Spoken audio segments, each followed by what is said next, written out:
You finally arrived. There's no time to spare, so we'll begin with our first lesson. Wait, hold on. There's something we need to clear up first. Otherwise, it'll keep bugging us. So that's still on your mind, huh? Maybe you're the ones who can't let things go. Don't worry. There's a time and place for exacting vengeance. Besides, I'm not in the mood for any right now. Best save it for later. You need to be in the right mood for vengeance. I already have a long list of vengeance to exact. Even if I wanted to begin now, I'd have to start in the right order. Who knows how long it will be before I get to you? Well, if you have so much to take care of, wouldn't it just be easier to give us a clean slate? Absolutely not. Stealing my targets, calling me a ruthless ruler, and suspecting my uncle. All worthy of vengeance in my eyes. But you needn't worry, at least not whilst we're investigating this matter. I'm sure you're familiar with the phrase, a man of moral integrity fears no slanderous attack. If Uncle Schubert didn't commit any wrongdoing, then any such investigation will prove fruitless. But if he did commit a wrongful act, then he should bear the full punishment. I'm sure you understand. Good. Now, there are two key points that aristocrats attach great importance to: your manner of speech and your bearing. Let's begin with your manner of speech. Aristocrats have a very unique way of carrying conversation, even with mundane daily topics. Oh, Paimon's already learned some unique conversation. Mark my words, vengeance will be mine! Not even close. And besides, it sounds strange. Hey! Paimon learned it from you! And didn't you say not to call others strange? It seems you don't respect the rules of your own clan. No, I've no need to trouble myself with such frivolous formalities. Here, allow me to demonstrate. For example, when greeting a friend, you could say, "As the morning dew greets the coming dawn, so do I greet you, my dear friend." As the morning dew does what now? However, such a phrase may only be used during the morning hours. Also, the party with whom you're speaking must be of approximately the same status as you. Morning dew is not uncommon, so it expresses that friendship should not be measured by value, yet also suggests that friendship between aristocrats is pure like water. Oh, no. You must be prudent with your words. Calling someone a good friend could easily offend them. But didn't you just say my dear friend in your example? Paimon's confused. Yes, I did. But you must know in the Lawrence family, dear friend is a set phrase that can only be used towards certain friends with whom one is acquainted, but not particularly close. It sounds much more pleasant to call an acquaintance a dear friend. So another thing to remember, aristocrats are concerned with face and being polite. However, if you were to use dear friend to address an intimate friend, the recipient would think that you were deliberately trying to estrange them.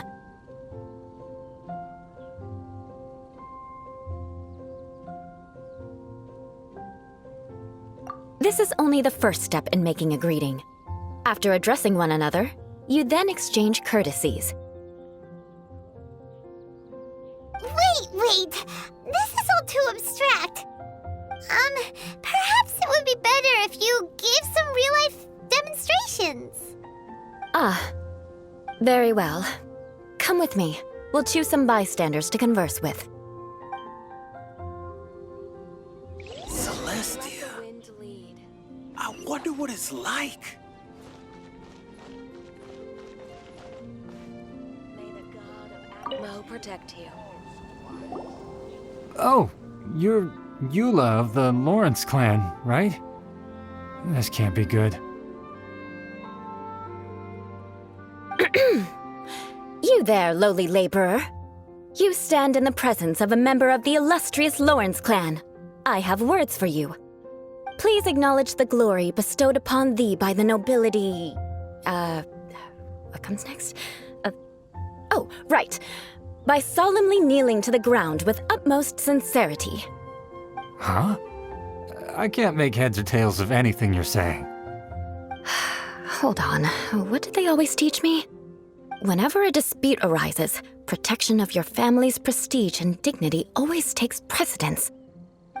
Got it. As a lowly commoner, you shall maintain absolute reverence when speaking with those under which you so graciously toil. How dare you speak in such a manner? Is everyone from the Lawrence clan so strange? The days of the Lawrence clan's tyranny have long passed. I don't care what you're trying to do, just beat it.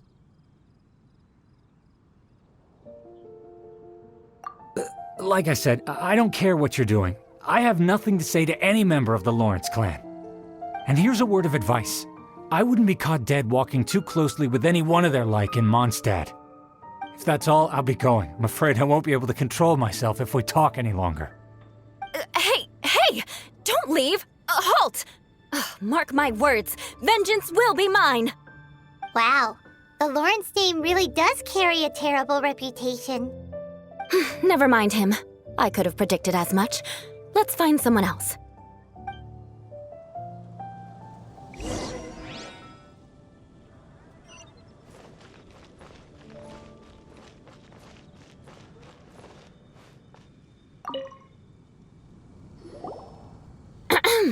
You there, lowly toiler.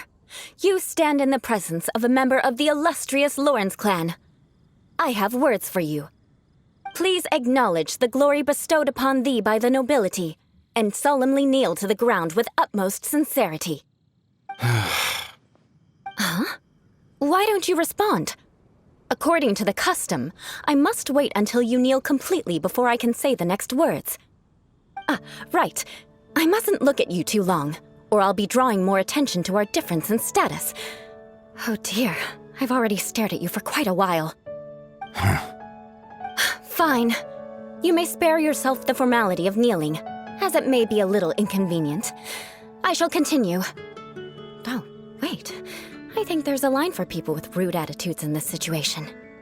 Hey, stop bothering me or else I might say something you wouldn't like to hear. Then again, I've got no words for anyone from the Lawrence clan. Again? What's with this attitude?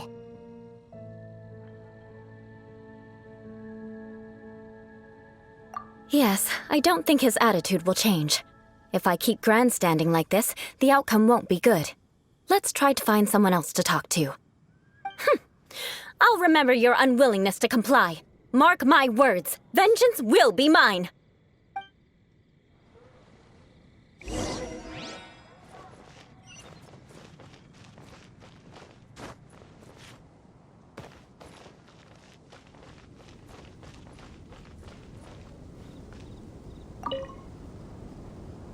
You there, lowly worker.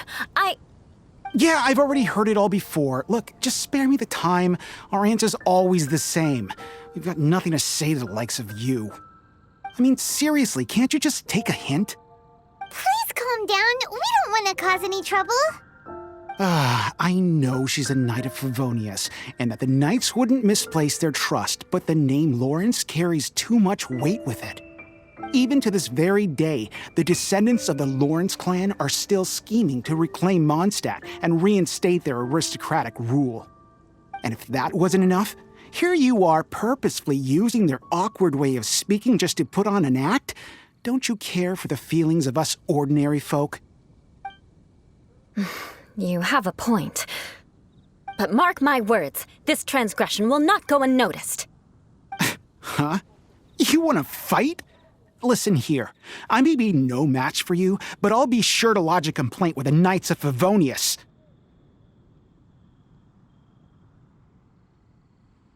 I'm sorry, but I want her to understand that I'm serious. Listen here, if you don't want things to get more unpleasant, then you'd better just stop. Forget it. There's no point in quarreling any further. Let's go.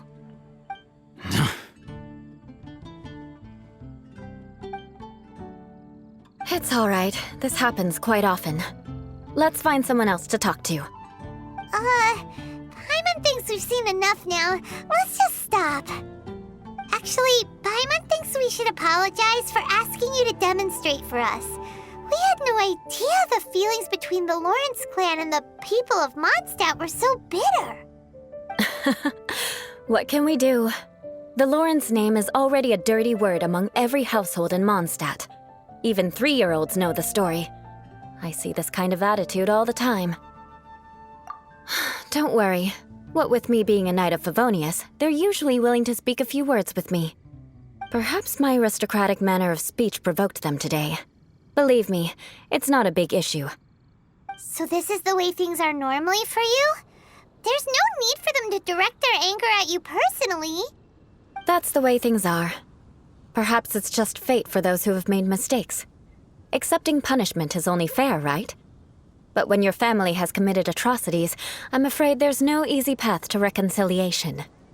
As memories are carried in the city breeze, the faults of such grievances are passed from one generation to the next. It is now my turn to bear this burden. At least I have a means of living a relatively normal life compared to the elders of my family. I have nothing to be discontented about. Yeah, why were you so willing to try and demonstrate for us? Oh, that reminds me. That last person will not escape my vengeance either. Let's leave it at that. Just think of it as something I like to do. But unfortunately, you probably didn't learn much from those conversations. It seems we have no other choice but to find more people to talk to. No need! Besides, the Traveler's pretty sharp, and nothing gets in our way on an adventure. Paimon thinks we got the gist of it now. Right? Right? We'll just have to roll with it for now. Let's just keep Eula from getting anyone else riled up. Well then, I'm glad you learned something. You're already halfway toward mastering aristocratic conduct. A proper manner of speech is more aesthetic than anything else. It stems from their taste for refinement. But we must also practice your bearing. I have a very effective way of training for this. Come with me to Dragonspine.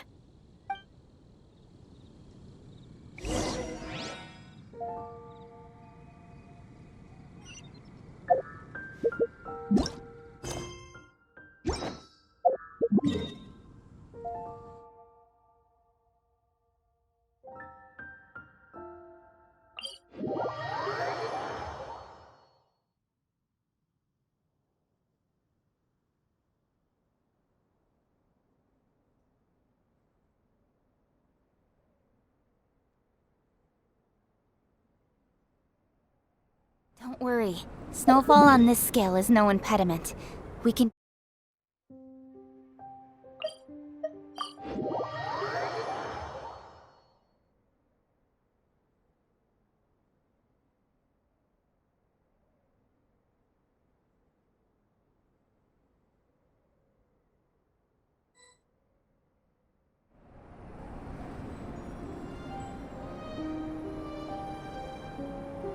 Come on, enough procrastinating. Let's go.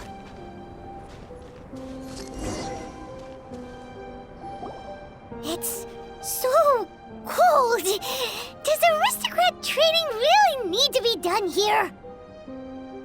If you wish to truly achieve the dignified conduct of an aristocrat, you must learn to remain composed and elegant even amidst harsh conditions. For example, you can see that part of the path up ahead is quite difficult to traverse. But a well-trained aristocrat would not only effortlessly proceed forward, but do so without a stain on their garment and their elegance fully intact. Paimon thinks we've left the realm of aristocrats and entered the realm of adventuring. Compared to what we've already seen, this should be a piece of cake. Uh-huh. This is where you can finally apply some of your adventuring knowledge. You look pretty confident this time. All right, let's get started. Remember, you must be graceful and elegant. Don't get knocked or launched into the air. That would be most unsightly.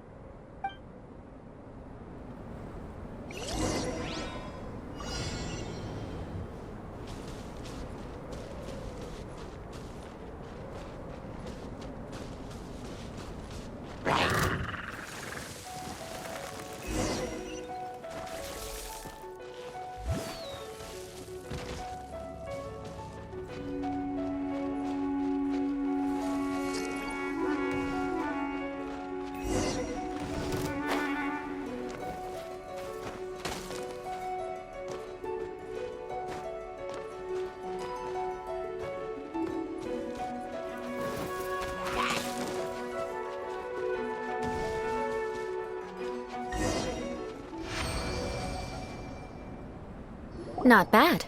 A lot better than I had anticipated, at least. Paimon almost didn't make it through. Whew. Good thing we didn't get stuck. So, are we aristocrats now? Don't flatter yourselves. We've only just begun. This scenario was relatively simple. In the face of a real battle, one would seldom have a chance to stop and evaluate the situation. There's a ley line monolith just up ahead that will attract nearby monsters. True elegance is the ability to calmly yet swiftly make decisions in the heat of battle. My family set only the highest expectations for me, even as a child. Let's proceed, shall we?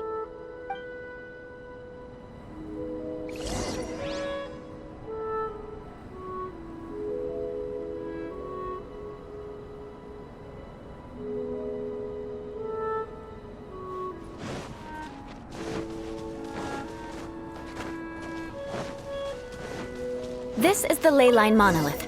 Go ahead, activate it. But be careful not to get launched into the air or frozen while fighting. That would be most unsightly.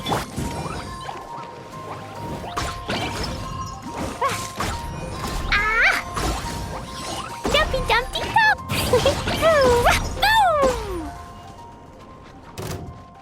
Yeah! Hi!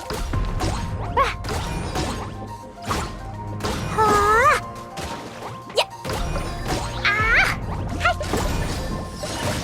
Hi!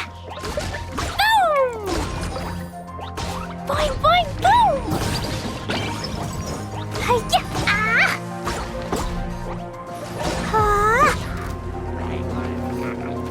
Yeah! You failed this time. What a shame. But not to worry. It's just training after all. Let's try again.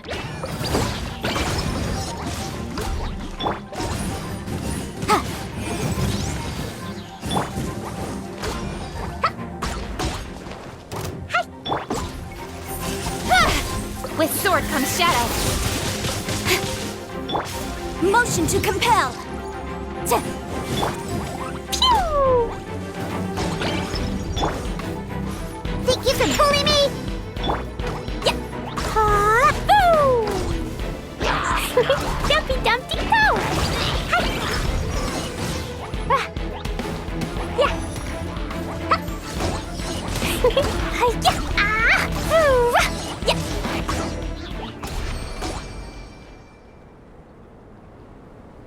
Well done. Your performance was most impressive. And you managed to remain calm even in these grueling dragon spine surroundings. I'm starting to wonder if even I could have done the same. Given such an outstanding performance, it seems there is little left for me to teach you. Like Paimon said, adventuring is our specialty. So, that's it for our training, right? Then let's get out of Dragonspine before Paimon turns into a popsicle. Hold on. I was commending the Traveler's performance just now. You, on the other hand, seem to have made no progress at all. What? You mean Paimon was also part of the training? Yes, of course. You were frantically flying and dashing about throughout the entire thing. Not an elegant sight at all. Did you even listen to anything I was trying to teach you?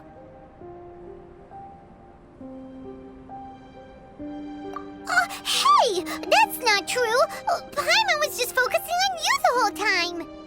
Whatever the reason, not heeding my instructions. A cause for vengeance, perhaps. Now, drink this. Huh? What is it? Are you trying to poison Paimon? Certainly not. It's warm milk. Didn't you just say that you were freezing? Drink it and it'll help warm you up. Oh, thank you. Are you still planning on the whole vengeance thing? If I wasn't, then why would I care about you being cold? If you turned into a Paimon popsicle, that would ruin my plans for vengeance now, wouldn't it? So, dear friend, don't die on me out here. Ah! Paimon knew something was off! All in the name of vengeance. No need to thank me. Now then, given that your training is complete, it's time we return to Mondstadt. Our last step will be preparing a cordial gift to present to my uncle when you meet him. I already have something in mind. Let's pay Sarah a visit at Good Hunter.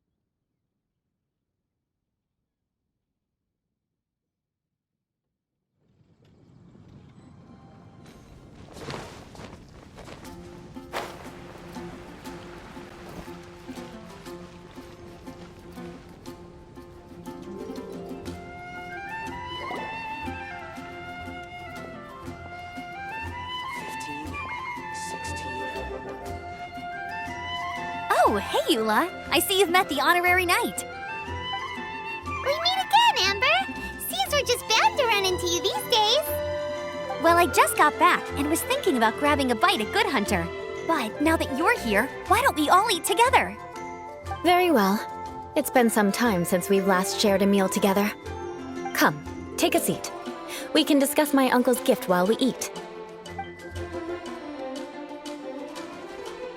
Yes? Is there something else you'd like to order? Could you please prepare a serving of my uncle's favorite, gebratenes Fleisch mit Sauerkraut? We'll take it as a gift to him later. Coming right up. It'll take some time to prepare. I'll have it here at the counter once it's ready. Hold on a moment. Is this satisfying salad also something that Amber ordered? No, she didn't order it. But because she didn't order any vegetables, I thought I'd throw in a salad on the house. You know, to contrast all the meat dishes. So, we clearly didn't order this, yet you prepared it without authorization. Mark my words, this transgression will not go unnoticed. You're gonna take revenge on her for giving us a free salad? You should know me by now. That's the kind of villainous character I am. Well then, please wait a moment while I get the dish for your uncle started. Delicious unauthorized delicacies. Sarah will pay for this. Why would you choose gebratenes Fleisch mit Sauerkraut as a gift for your uncle? Paimon's never even heard that dish before. This dish isn't actually on Good Hunter's menu. Only long-standing patrons such as my uncle would know about the dish. The old aristocrats seem to take a liking to it. Because of the sour flavor of the sauerkraut, not too many people are fond of it these days. I guess it's become less popular over time. Eula treated me to the dish once, and I couldn't even finish a bite. I've nicknamed it gebratenes Fleisch mit Vengeance ever since. Ugh. I never expected us to have such completely different tastes in food. If I weren't in such a good mood, I'd say that constitutes grounds for transgression. Of course not. It's hard to find someone in Mondstadt that attracts contempt as much as she does. It's fine when you're just joking between us, but I'm afraid our honorary knight might misunderstand you. Eula's always talking about vengeance, but that's just how she is. It's nothing you should take too seriously. But I am serious, and I'll remember every transgression committed against me. Ugh, it's no wonder so many people dislike you. Paimon's starting to realize that Eula is actually a very good person. There's no need to be so awkward when you want to say something nice. Listen, you've never been labeled as a social pariah, have you? Well, no? So that's why you wouldn't understand how hard it is for a bad person to try to be good. It's impossible for me, and I have no intention of acting like a good person. All right, no need to look so sullen. I'm just kidding. Come on, let's eat. The food is getting cold.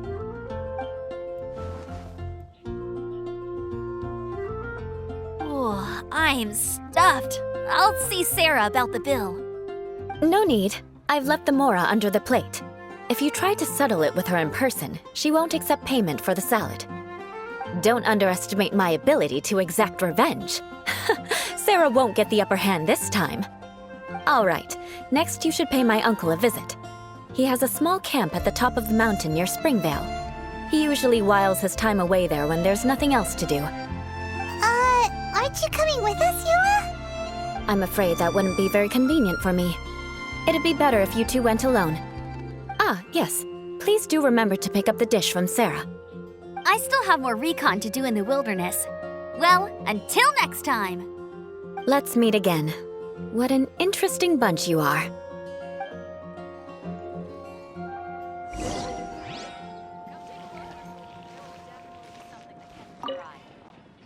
Here, the Gebratinus Fleischmitz sauerkraut is ready to go. Be sure to eat it while it's hot, otherwise the flavor will be spoiled. And by the way, don't worry too much when Eula says strange things. She's actually a very good person. Paimon's been meaning to ask. No one could stand the sight of Eula when she was trying to speak with the others in Mondstadt earlier. But she seemed to get along fine with you and Amber just now. What's up with that? The people of Mondstadt don't take kindly to anyone bearing the Lawrence name. They are unable to see past her family, therefore they don't actually see Eula for herself. So no matter what Eula tries to do, it's seen as a wrongdoing. It essentially strips the meaning of anything she tries to accomplish. How come you're able to see Eula differently then? Well, when she joined the Knights of Favonius, it caused quite an uproar. Many people signed a petition demanding that the Knights reverse their decision. At the same time, numerous members of the Lawrence clan crowded the entrance of the Knights of Favonius headquarters, clamoring for Eula to give an explanation. Whoa, so both sides were unhappy. That's right. So you can imagine how determined Eula must have been under such circumstances. But thanks to Grandmaster Varka and the unwavering attitudes of others in the Knights of Favonius, they were able to quell the unrest. Tensions still remain beneath the surface, I'm afraid. In the eyes of the people, she's a stain on the Knights of Favonius, and in the eyes of the Lawrence clan, she's a disgrace to her family. But she simply fulfills her duty as a knight, silently helping one person after another, myself included. People like Eula should be approached with care and understanding. She could stand to be treated a little more fairly.